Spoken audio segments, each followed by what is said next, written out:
This was the summer of 1978 when you took your first victim. Right. Once it happened the first time, it just seemed like it had control of my life from there on in. The second occurrence was 1984, roughly. And I met this guy at one of the bars, downtown Milwaukee bars. We went back to the hotel, just planning on getting drunk. I had put some sleeping pills in his drink to render him unconscious. And was just going to spend the night with him.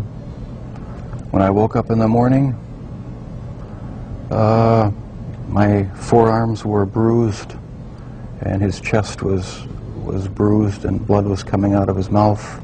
He was hanging over the side of the bed, and I have no memory of beating him to death, but I must have.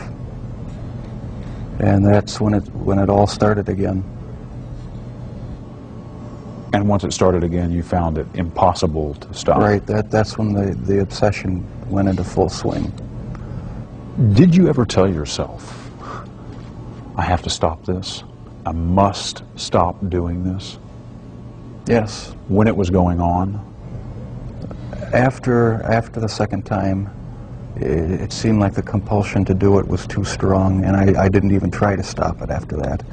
But before the second time, things had been building up gradually, going to bookstores, going to the bars, the gay bars, bath clubs.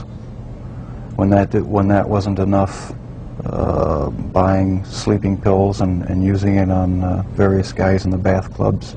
It just escalated slowly but surely. And after the second time, which was not planned, it was out of control. It felt like it was out of control. Where did sex enter in to the killings, Jeff? It was a big part of it. My only objective was to find the best-looking guy that I could. Their sexual preference didn't matter to me. Did their race matter to you? No, their race didn't matter to me. The first two young men were white. The third young man was American Indian. The fourth and fifth were Hispanic.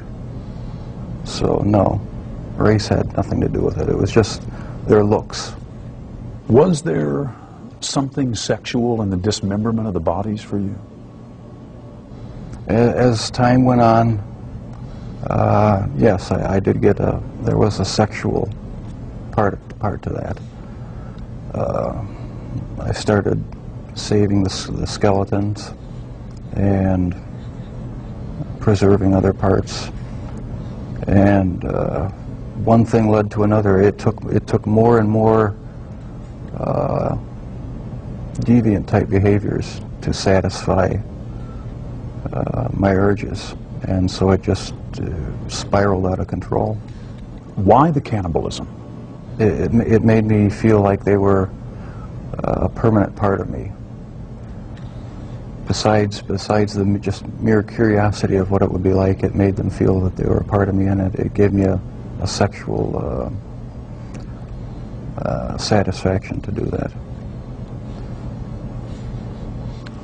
Was it the killing that excited you, or is it what happened after the killing? No, the killing was just a means to an end. That was the least satisfactory part. I didn't enjoy doing that. That's why I tried to create living zombies with muriatic acid in the drill, but it never worked. No, the killing wasn't the objective. I just wanted to have the person under my complete control, not having to consider their wishes, being able to keep them there as long as I wanted.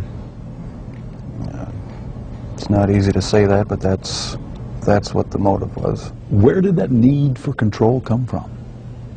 Do you have any idea?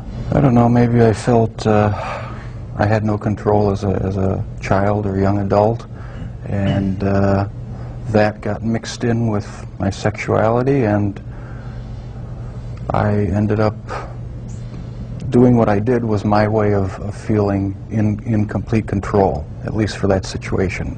creating my own little world where I had the final say, finding the best looking guy that I could, and having total mastery over him for as long as I wanted.